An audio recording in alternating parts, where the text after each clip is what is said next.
Welcome to the Kingdom Corner. I'm Andrew, and with me is the man of the hour, the man himself, the legend, the guy who was screaming for Deandre Hopkins almost literally for weeks now, and come to fruition. Here he is, the great Mr. Dale Baker. How are we doing Yeah, today? man, doing great. I don't believe in speaking into existence, but maybe we did that.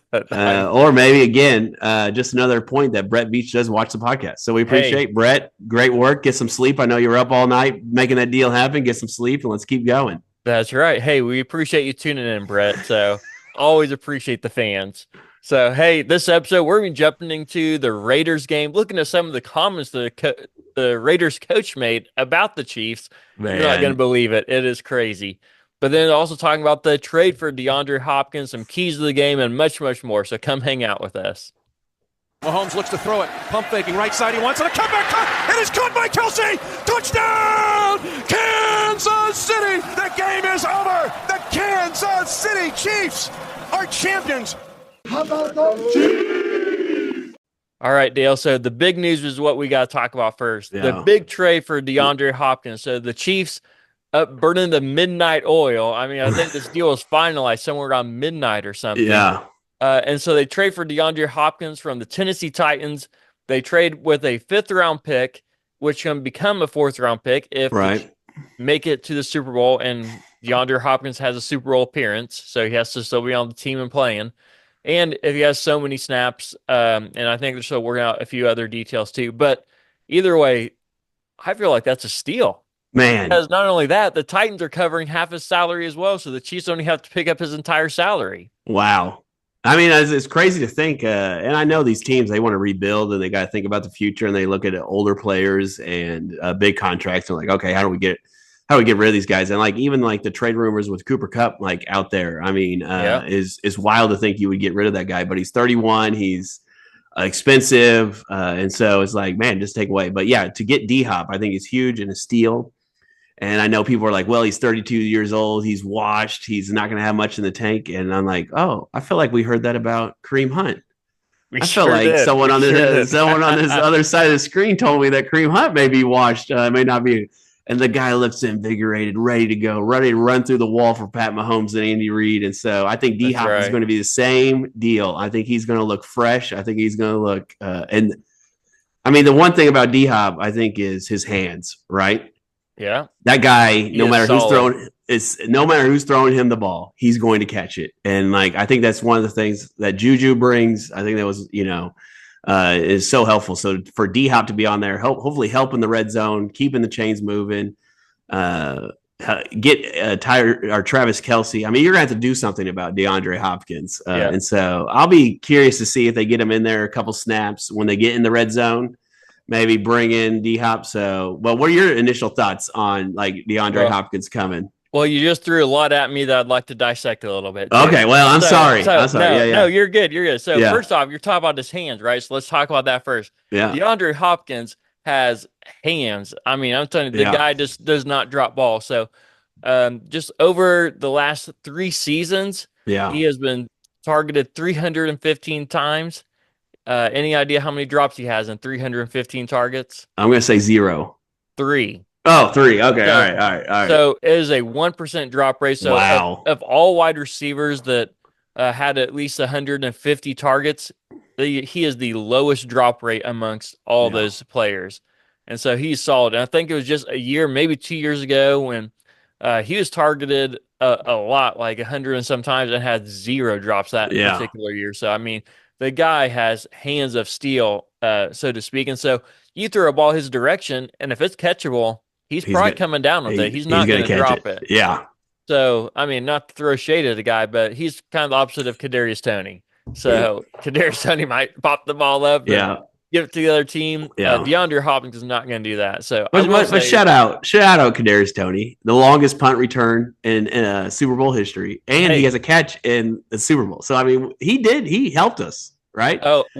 He did, and I'm going to get into that too. Oh, okay, all right, all right. So, but just throwing Yeah. that out there. You can remind me if I forget. But so DeAndre Hopkins he doesn't drop balls. So I mean Right. that is the kind of guy you want. And so, but you talk about his production, like how he's going to be reinvigorated too. Yeah, And so how invigorated do you think he's going to be? In other words, how many yards can he potentially get in the rest of the season? Phew. So the Chiefs have played 6 games, right? And so Yeah, that means that they have 11 games left. So in 11 games, man. how many yards? 1,000. 1,000 yards in 11 games? Hey, I'd take Well, it. I mean, like, I'd I take feel it, like Juju, he had a 130-yard game the other night or the other week before the bye week. yeah. So I think, man, if they can, I think he will be one of the primary targets with, because you have your speed guys. I think you're going to put DeAndre Hopkins, who's a big wide receiver, which we haven't talked about. He's not only just like sure-handed, he's big. And so he's going to create a lot of mismatch and put him in the slot, man. He can be that Rashid Rice, that Juju Smith-Schuster, and just take up a bunch of balls. So do you think they're going to ease him in at all, or do you think they're just going to throw him in and say, go figure it out, bud? And that's why we're going to get 1,000 yards is because we're not easing you into anything. Yeah, I think they'll ease him in this game. This is a perfect game to ease him into as well. And then just to get the playbook, I've heard it's been reported that he's an extremely hard worker. And so I'm sure he's in the facility working with Pat already, and just kind of, and it's going to take Pat a little while just to figure out, okay, what can I throw? Where does he like it? And things like that. So, yeah, I think definitely ease them in, maybe some red zone plays this week, and then go from there. Yeah, well, that's also why I don't think he's going to hit 1,000 yards. And so I know you're probably just kidding, but I'm kidding. But what's realistic though? What do you think? 800? That's my question for you. 800 is realistic. All right, so let's just say 800 then, right? So 800 over 11 games. So that is about 72 yards a game. I feel like that's pretty realistic. So, but I think it'll also depend on what the Chiefs do offensively. Are they going to try to when Pacheco comes back, which he looks like he's coming back soon? We'll talk about. But are they going to be more run focused with Kareem and Pacheco, and then and not use the throw as much? So we'll see. Well, they're already run focused right now. So right to your point, now maybe bringing a DeAndre Hopkins in, maybe that creates more opportunities for them to throw the ball. Right. Because obviously they want to throw the ball some. I mean, deep down in Andy's soul, he wants to throw the ball. Oh, yeah. That's what he wants to air that ball out. Yeah. But that's also what makes Andy Reid a great coach, like we've mentioned before. Is he calls plays and calls game plans based on who he has and the strength of his team. And he knows right now the strength of his team is that run game, and especially that inside zone run game. So, but yeah, I agree. I think DeAndre Hopkins is probably going to end up somewhere around 800 yards for the rest of the year. That'd be wild. Maybe a little under. It could be 700 because I don't know that he's going to average 75 yards a game for his first couple games as they're trying to get him going, unless he just breaks a big one or something. Right. But so I don't think it's going to necessarily be that. But I think 800 is the high end. I think probably be closer to 700 be my assumption. So, hey, but you know what? I'll say this. I'm glad I was wrong. I'm glad that you were right and you were banging the drum for DeAndre Hopkins. You did say last time, like, man, you keep bringing that guy up. You keep bringing him up. Yeah. I said, man, you are stuck on that guy. Hey, and now I see you had a right to be. You had a right to be stuck on DeAndre Hopkins. I just really thought that the Chiefs wouldn't be able to afford him with the limited salary cap they have left and DeAndre Hopkins' salary. But luckily, the Titans are picking up a lot of his salary too, and that's what made it work for the Chiefs. But let's mention this too. In the Super Bowl runs that the Chiefs have had, the Chiefs have made a trade in every single Super Bowl that they won over the last 5 or 6 years. In the last 3 Super Bowls they've won, they've made a trade. So the first year, 2019 year, right? They made a trade made a waiver claim rather for Terrell Suggs. If you remember that. Suggs, man, he had a big game against Denver. I think it was against Denver.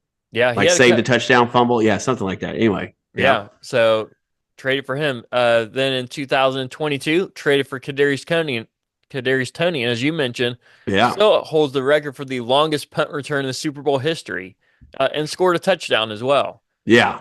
So, and then last year they traded for McCole Hardman again from the Jets, kind of revitalized him a little bit more. And once again, scored the winning touchdown in overtime in the Super Bowl. So all these guys that they've traded for, especially at the wide receiver position, have all scored Super Bowl touchdowns. Yeah.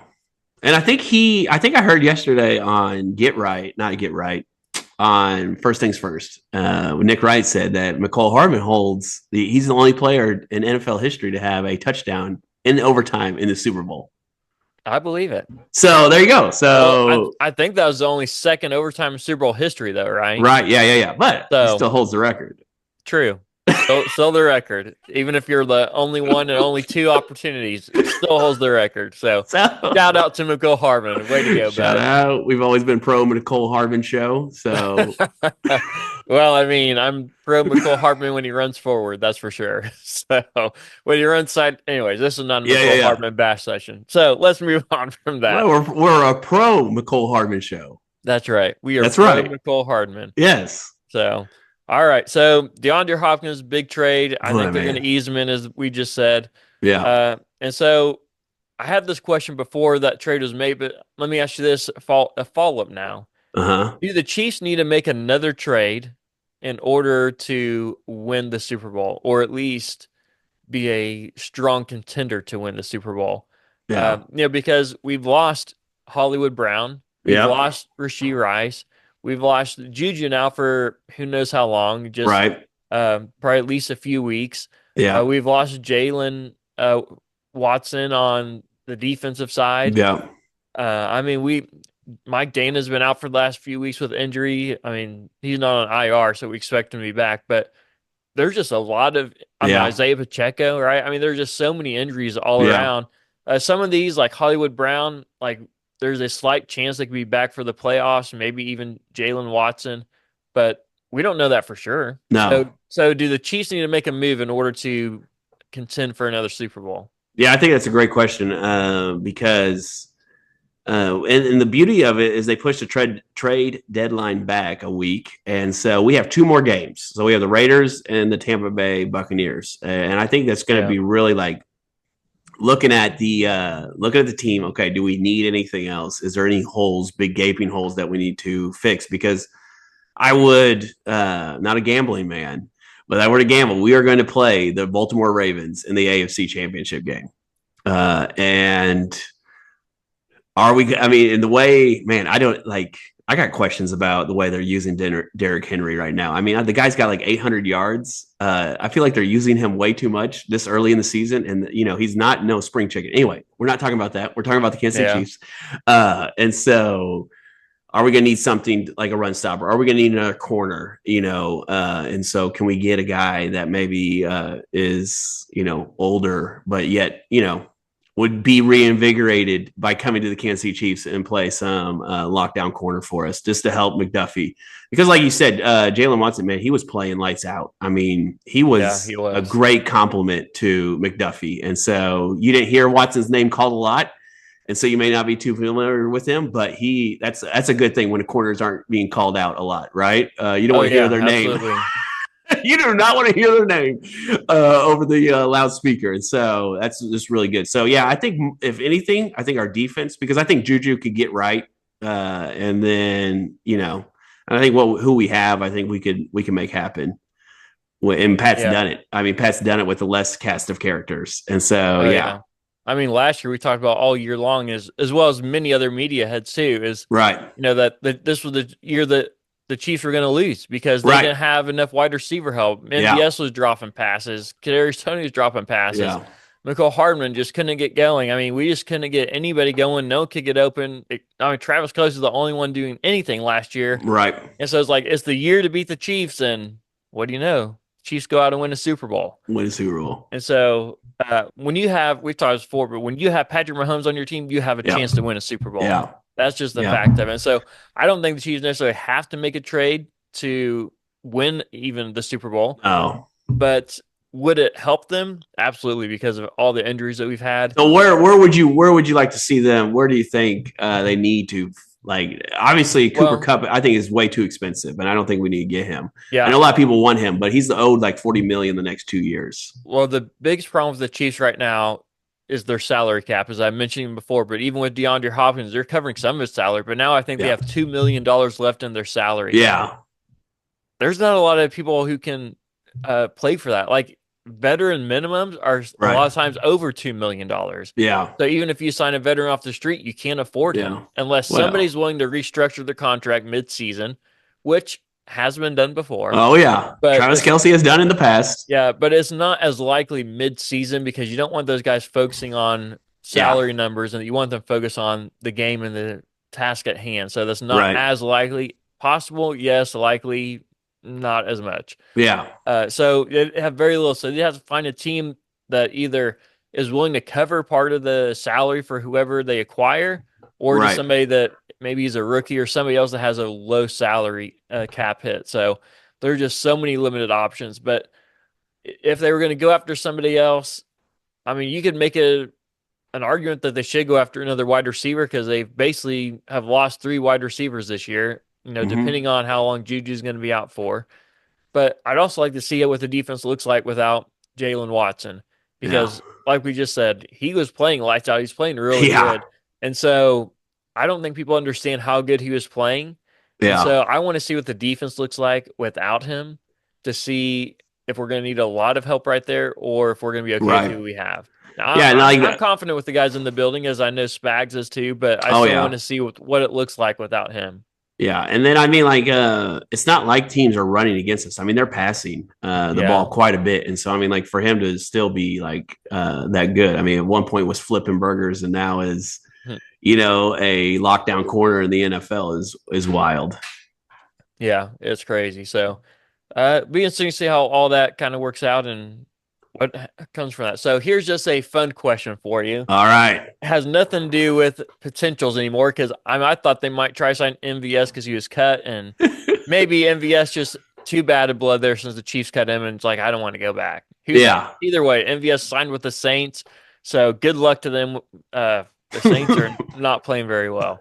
So anyways, but here's my question. Would you rather have Skyy Moore or MVS on your roster? Do I have to pick one? You have to pick one.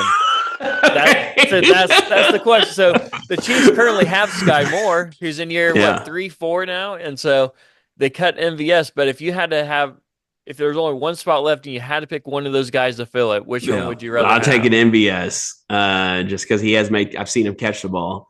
And then just the way he can get over top, I think he has a little more attributes than Skyy Moore does at this point in his career, young career. So, for Skyy Moore, Skyy Moore has made some catches. His very first NFL touchdown came in the Super Bowl against the Eagles, right? And so he has. No one saw it coming. Saw it coming. He didn't even see it coming. So he was surprised when he saw the ball. He was surprised. He goes, "What? Huh? Wait. You're calling to play for me? Probably not going to get the read anyways. Oh, yeah. It's coming his way. Catches a touchdown. Catches it. Shout Good out for to him. He got a Super Bowl touchdown. Not many people can say that. Right. So, but yeah, I would agree with you. I'd take MVS too. I think MVS is a little bit taller, and we've seen him make at least a few really big catches. Oh, yeah. In the AFC Championship game last year against the Ravens, I mean, he made a couple big ones, including one to seal the game. Yeah. So I would take him, but anyway, just a fun little exercise. Oh yeah, I still think they're maybe could grab a Kadarius Toney or grab a Brian Pringle and bring them back, and so I still think there's that option if Skyy Moore doesn't continue to do if he continues to do what he's doing, he's not going to see. And maybe there's someone on the practice squad they could bring up and give him a shot. So I think they'll start not getting desperate, but like just start mixing it around. Yeah, absolutely. So yeah. All right, well, let's jump into this Raiders game a little Raiders bit. week. So it's Raider week, right? That's right. All right, it's Raiders week, and the Chiefs are traveling to Las Vegas to play this game, and so. Here's the thing. Last time the Chiefs and the Raiders played, you remember what happened? It was on Christmas Day. It was not a very good Christmas day for Kansas City Chiefs fans. It was not. It was an ugly win or an ugly loss for the Chiefs. Yeah. You'd say ugly win for the Raiders, but the Raiders beat them. But the Chiefs even said, the players coach said, that was the motivation we needed to go on a run to win the Super Bowl. So, hey, thank you, Raiders. Thank you, Raiders. That's the only time I'll ever thank you or give you props right there.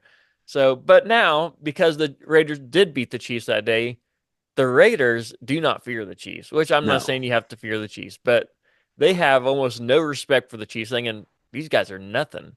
Their coach even came out this week. I don't know if you heard this. Their coach I have not this week, and he said, we have the recipe to beat Mahomes and the Chiefs. That was the word he used, was recipe. It's like, we have the recipe to beat Mahomes and the Chiefs. And I'm just saying, if you are going to say something that bold, you And better be able to back it up. yeah, That is a bold thing. I mean, we've mentioned this before. I mean, we talked about, Michael Jordan back in the 90s. Remember, the greatest basketball player that ever lived. Not a basketball podcast, but it is the true fact that he is the greatest that ever lived. So we don't even need to argue that because it's fact and true. But so he was so great. Everybody knew he was great that no one talked right. to Michael Jordan. No one would talk trash. No And one. there was this documentary, where Michael Jordan is playing against is the Seattle Supersonics. was that it when some young Yes. guy came up? Okay, there it was. Can't try to remember who the team was. Yeah, against the Seattle Supersonics, and this young guy comes and Michael Jordan like misses a shot or something, just does one thing bad, and this Oh, guy starts talking to Michael Jordan, and they said Michael Jordan didn't say a word.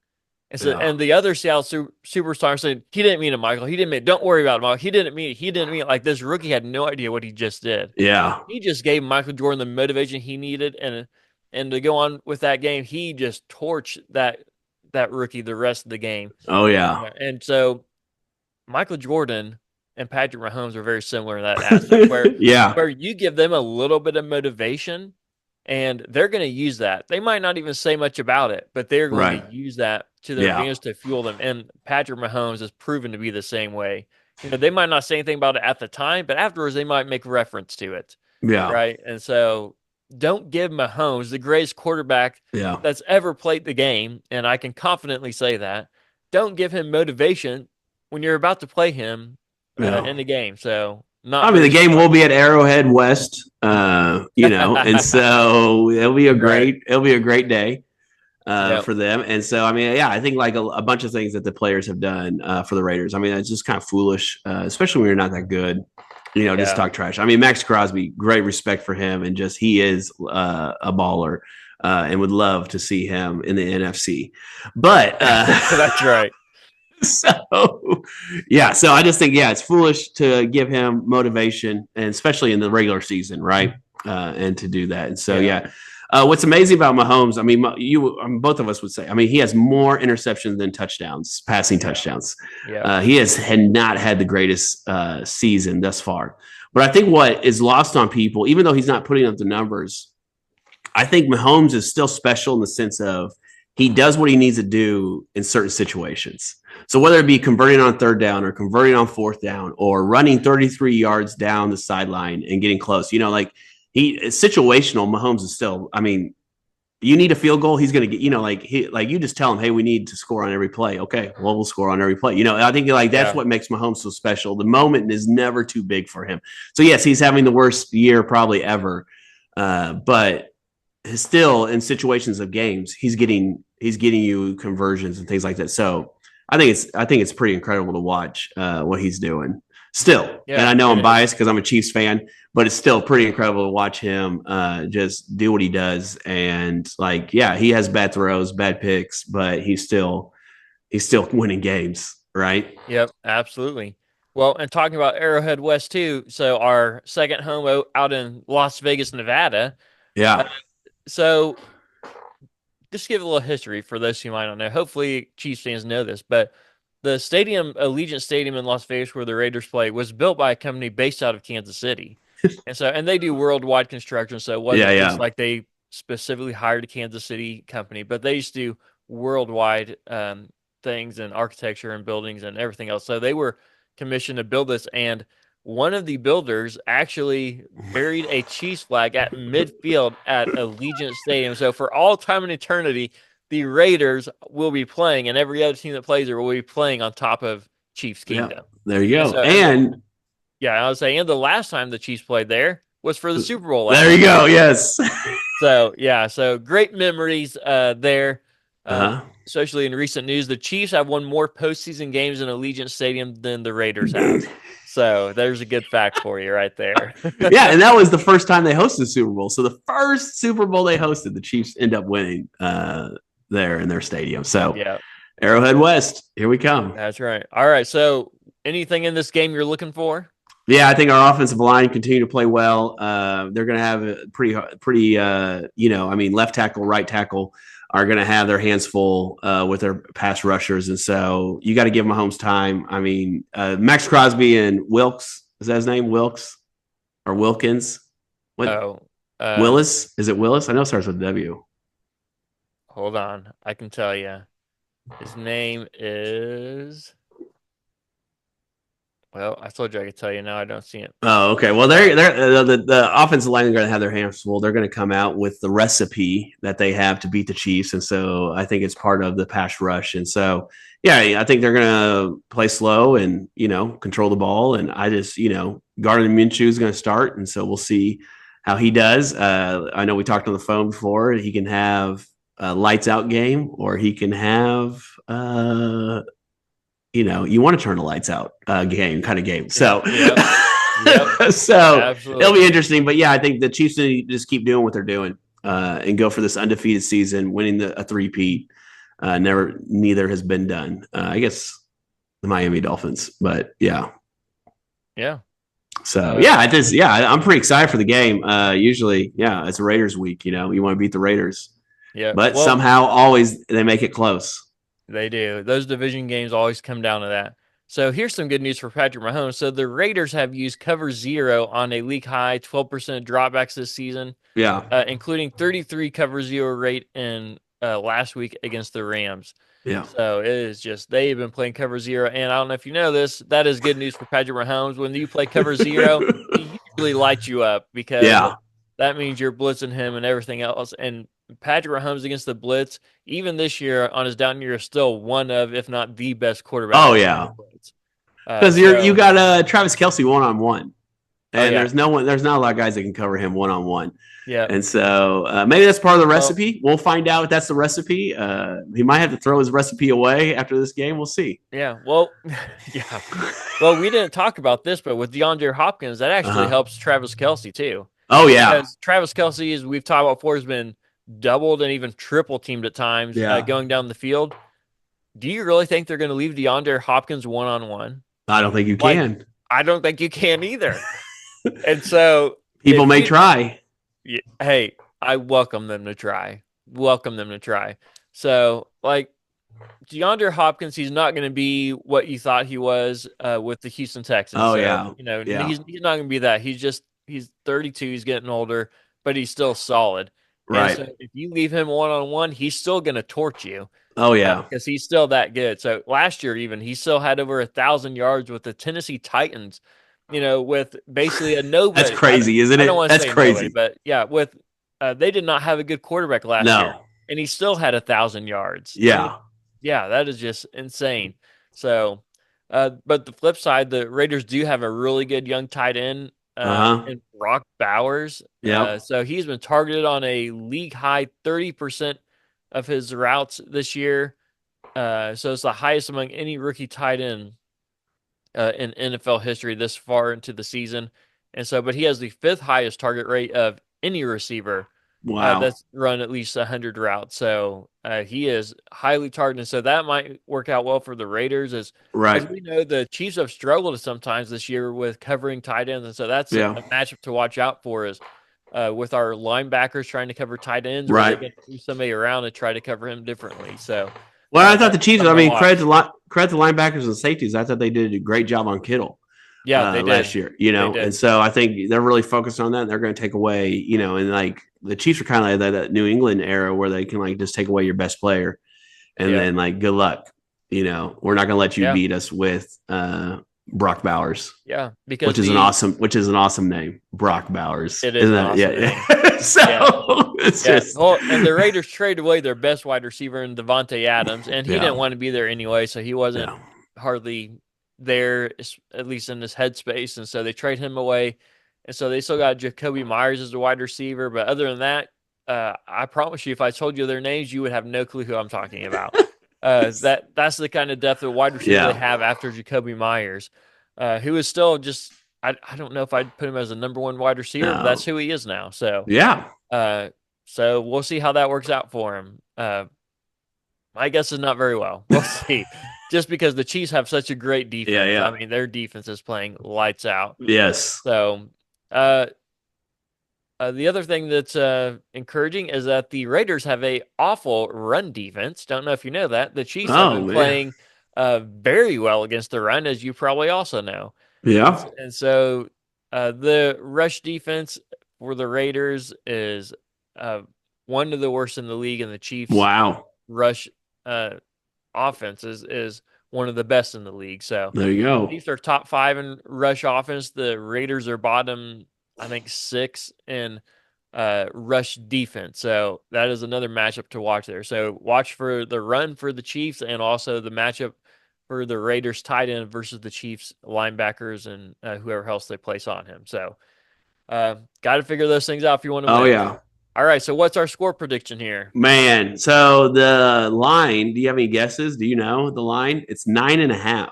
Yeah, it's big. That's a huge line. I mean, I don't know what the Chiefs. I mean, I know they beat the 49ers by 10, but my goodness, 9.5 points. So that's huge. The over/under for points is 47. So 47 points. That always kind of helps me. So do I think they're going to go over? So I think the Chiefs really did turn a page, especially in the red zone. 4 or 5 last week. They're kind of getting, Kareem Hunt in the building. This will be his third game. Third game. Yes. Fourth game. Fourth game. Yeah, fourth game. So him in the building just a little longer. And so I think just learn that offense again and going to become more comfortable with it. So, and then the point you made with the ball. So I think we could see a 28 to 14. No, 28-10 game. Well, I'm making this face because that is so close to what my score prediction is. Okay. I think the Chiefs. Now, first off, the Chiefs have not scored over 30 points. Right. In over a full season. I don't think they scored.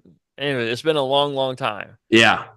I think they're going to get there this week. I think this is the week they're going to break through. I think they're going to get 31. I think it's going to be 31-10. There you go. So, I like it. They're going to blowouts. They're going to cover that. That spread, which they usually are not very good against the spread when they're favored. Right. But I think they're going to cover it and then some this week. I think it's going to be a big one, 31-10 Chiefs. I think the last time they scored over 30 was against the Bears last year. Yeah, I think you're right. Yeah, I think that was the last time. And then it's been over a calendar year. Yeah.